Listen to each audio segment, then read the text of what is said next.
Hope you're all fierce. Welcome to The Performer's Path, the podcast where we delve into the highs and lows of the performance industry and beyond. If it's using your creative juices for onstage, in auditions, or those in-between jobs, we discuss it all with real people in the industry who've been there and got the t-shirt as a gift. By discussing audition rejections and success, we're taking away the fear of the unknown, whilst also giving vital tips for success. So let's tread the boards together in this week's episode.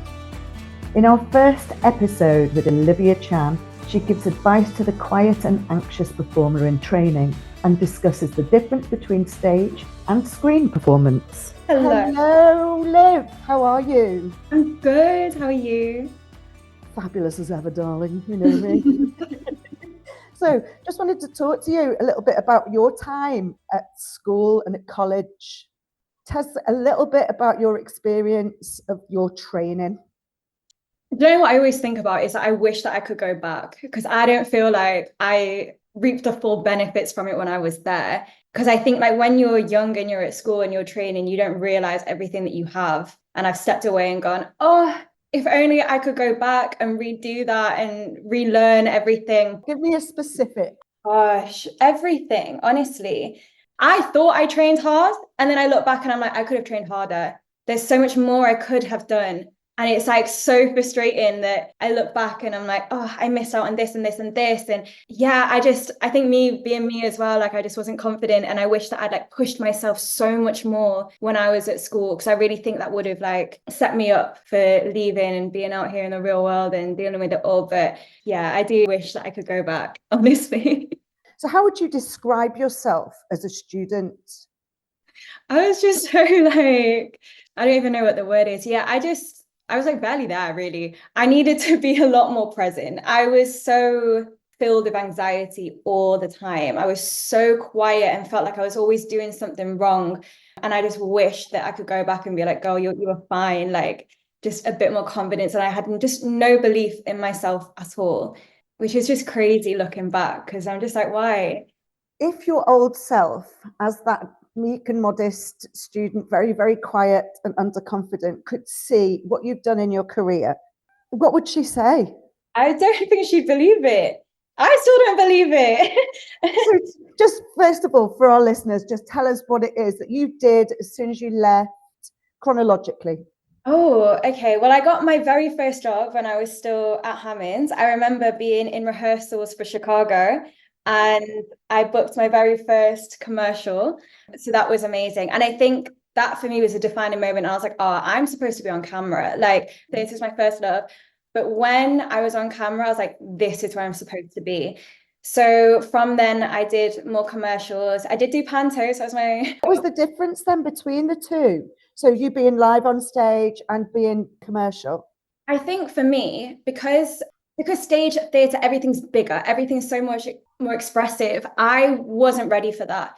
So when I went on camera, they were like, you can be small, you can be into you can really be who you are. And I was like, oh, this makes more sense to me. And like, as time's gone on, I've grown and my confidence grown into who I am. Now I feel like I could do stage, which I would like return to. But it was, yeah, being on camera made me realize like, oh, I don't need to be like outward, I can be inward. And you know me, I was so like little small. Yes, I do, girl. I needed to be inward, and I didn't know that I could do that. So just when I was on camera, it all clicked, and it just like started the ball rolling. And I got my first proper job the year after I left. So it would have been in 2017, maybe. I then got on a Disney Channel show, and I was on that for 3 years.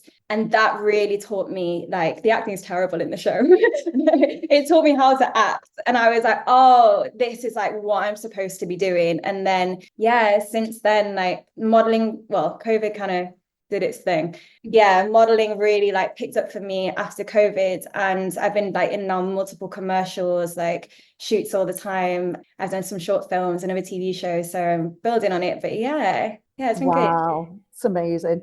So your way in was basically your insecurity, actually. Yeah. Your insecurity, you made it work for you. Who was your agent? Are you still with the same agent? No, not with the same agent now. I was with Kelly Scott at the time, and they were so amazing. Like I really Yeah. loved being with them. I recently signed with Wintersons. Well, obviously recently, it's been a year now, and that's been really great. So we're seeing how it goes. But yeah, they're so lovely over there. They've been amazing. Wow. So how has your confidence then developed in you as a person since being on film, being on camera? I think for me, it was meeting the people I needed there and then. Everyone I've met along my life, I just think like, oh, you've definitely served a purpose, especially doing like the TV show. You get very close with people. And I've met like my best friends from that show, and they've just taught me a lot about myself as well. And throughout the years now, being on camera and also like living in London and being surrounded by so many different types of people, it's really made me realize like, oh, okay, like I'm not afraid to say I like this or I don't like this, or explore something and not have someone judge me. And it's made me be like, oh, okay, so I can be all of these things and people are still going to accept me and it's fine. And it's because of those things as well that it's even booked me jobs of being like, oh, I just want to go like try this because it looks fun. And then someone's seen it and been like, that's really cool. Do you want to do it on camera? And like all of this, I'm like, oh my gosh, that's so sick. Like, yes, I'd love that. And it's just me learning to be who I am, which is like, it sounds so cheesy, but it's so Who true. are you now? Who are you? I think, do you know what? I was having this conversation recently, and I think you're constantly growing and you're constantly changing. And I think what I love about myself right now that I've never like really understood and accepted before is that things kind of came to me a little bit later. As in, I didn't know what I liked and what I didn't like until much later on in life. And even when it came down to art and everything that I do in my career, like I didn't realize how much I loved it until like slightly later. Because you know, when like you're young and you're like, oh, so like I used to dance when I was little, and that was just like the catapult for me. I always did that because everyone else did it. And Oh, is then that why you did it? kind of, because like my sister was a dancer, my mum went to Hammond too, like, and I kind of was just told that. And don't get me wrong, I loved it. But as I got older, I was like, oh, I think like I like being on camera more. And I was like, I really think I'm quite a visual person and I love art. And I didn't realize how much I love these things until I was like, I'm actually just going to do it for me and not do it for anyone else. And I feel like a child discovering everything for the first time, you know, and we're surrounded by it always, like art is everywhere. But I didn't realize how much I loved it until a little bit later on in my life when I could really appreciate it and be like, oh, no, this is something I'm into, not because you're into it, it's because I'm into it. And I think that's what I'm just learning more about myself in general, even to do with music, of like songs that maybe everyone else knows because they grew up with it. And I've never heard that song before. And I'm like, that's so cool. Like, and everyone's like, how do you not know that? I'm like, I don't know. I wasn't brought up with this music. So even things like that, I feel like I'm just really discovering what I truly love, but it's come a little bit later in life. And it's Because you're so, brand new, baby. That's why. yeah, You've yeah. not been here before. Like that. Yeah. So when you're talking about your fears Mm. in college, what were those fears? Was it that you felt like you were going to be judged, or you didn't know things, or Do you know, again, something I realized later on is that I just wasn't as good as everyone else. And no, I wasn't as good as everyone else. And I think I felt really intimidated by everyone. But it also made me work like 10 times harder because I wasn't as good, because I couldn't sing as well and dance as well. I was like, okay, so I have to be even better to be able to keep up with everyone. And I think that's what always like held me back a little bit, is that I just really wanted to be amazing. And it just was like really hard that I wasn't that good. what was your driving force with that? Because you didn't want it for you at the time anyway. So what was your driving force? What was your motivation for all of that? I think I did want it, obviously I did want it for myself. I just didn't realize exactly what it was that I was working towards, because I think my focus changed once I left. Like once I got on camera, I was like, okay, this is it. And that made me tunnel vision and be like, I need to be doing this. Whereas at the time I was like, I need to be amazing at everything because I didn't know what it was that I wanted. Whereas most people knew like, okay, I'm going to do musical theatre. I'm going to be a dancer. I'm going to be a commercial dancer. I'm going to be a ballet dancer. And I was like, I just don't know, because I think I want this. I think I want this, but I'm not as good. So how am I going to do it if I'm not that good? I think my thoughts and feelings just weren't aligned with exactly what I was doing. And I think it needed a motivation behind it, and I just didn't have that, because I thought in my head I knew what I wanted, but then as soon as I realized actually what I did want, I was like, oh, okay, maybe I would have done something different. But then at the same time, I don't think I would have done, because I'm actually really happy with everything. How did your training then help you towards that first job that you had? Again, I had to work so much harder than everyone else when I was at school, or I felt I did. And it just gave me such a work ethic that I think a lot of other people don't have. And I even see it now to this day when I'm working, and I'm like, how can you just coast by like that? I'm waking up extra early to make sure I'm ready and fresh and looking good and ready to go. I'm checking my bags the night before, all of that. Like, I think my organization is on another level. But I just like to be like super prepared, and I want to make sure that I'm doing everything at my best, because I don't ever want to feel like, oh yeah, I just did it. No, I want to feel like, It also, that preparedness relieves the anxiety that you were talking about yeah, that you had all the way through college. So yeah, being that prepared person just alleviates a little bit of that anxiety, or a section of it, doesn't it? yeah, 100%. Because I have been on set where I haven't feel prepared at all, and I've been like, oh no, I hate that. I don't like feeling like that. And again, also it takes the joy out of it. And I want to go to work and be happy every single time. And I truly am happiest when I'm working. I love it so much. Oh, I'm like, why do I want to go and be miserable? I don't want to do that. I want to go no. and have the best time. And I think it always shows. Like, I go on set and I have the most fun. I love it. So on set, give us like a day in the life of Chan Chan. Oh gosh. I mean, it literally could be anything. Like Give us recent. the example of, of like the Disney type thing when you first started out. Okay, so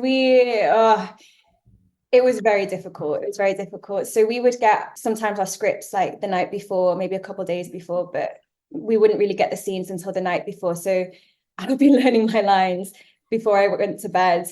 And that would be, yeah, I'd be doing that for a really long time. But you'd wake up in the morning. It depends on what time your call times are. Sometimes we're up at 5 a.m. Sometimes you could have a later call time, you have a lie-in, get picked up, going straight to hair and makeup, getting ready. And if we've got the early times as well, we're having a nap in hair and makeup. We're letting them do our makeup, and I'm just lying there. Sometimes I'll put the seat back so I could just have a nap.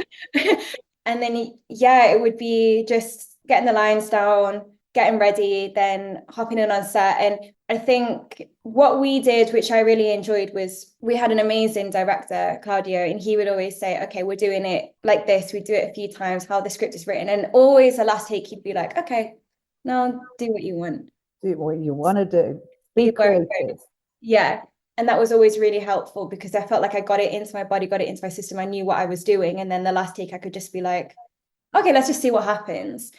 And I was still quite new to it, whereas now I feel, yeah, acting has really progressed for me now, where I don't feel too stiff doing it. I don't feel like I have to get every word perfect and everything needs to be like this. Like, I can let go a little bit more now, which is really nice.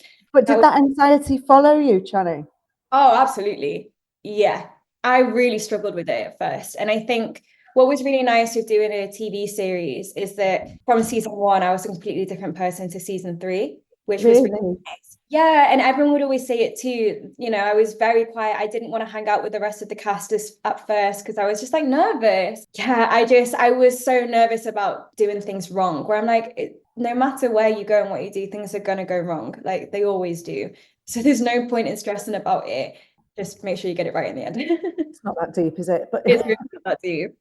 Tell us how, and give advice if you can, on those mistakes, what you learned from them, how to, get through going with it. Even in your head, you're going, oh no, what did I just do? This is how I'm going to die. Yeah, I think you have to go through those moments to realize, like, again, like, it's not that deep. But yeah, I would have times where I wouldn't be able to sleep because I'd be so nervous about the next day and whatever it was. And I think it was just over time, like, being comfortable again with myself and just being nicer to myself. And just like, it's okay. If you mess up, it's fine. And I even have friends that are much older that have been doing this longer that will say the exact same thing of like, oh, I just get really in my head about everything. And I always have to, I say that to them, and it's always like a reminder to me, is that you're there for a reason. Like, You're there on that job for a reason. You were chosen because you were the right person for that. And it can be for something really small, it can be something for really big, but there is a reason that you are there, and it meant no one else could do the job that you could do.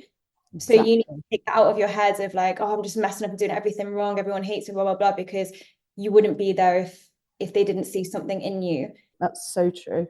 Yeah. Such And it still gets to me now, because I think for a really long time in my life, I would just always compare myself to people. And it would be people that didn't look like me, that were completely different. And I would just be like, I don't understand, like, why they're getting stuff and I'm not. And then one day I was like, why am I comparing myself? Because I'm booking all of this that they're not booking. And it just means I was right for that and they were right for this. And once I let that go out of my mind, I think that really changed a lot of things for me. And again, it makes me be able to say, like, I'm here for a reason and I deserve this job. And that's why I'm here. And you deserve to enjoy your time on that job as well, because those jobs, they go fast. Yeah, don't they? Yeah. A year can seem like 2 months. It's so true. Even now, I'm like, we're in September now already. That's crazy. I don't know where this year's gone. Like, where's the year gone? I don't know. All right, that's it for another episode. Don't forget to comment, like, and subscribe. And wherever you are on your performer's path, stay safe and sane, and let your creative light shine bright on whatever you do.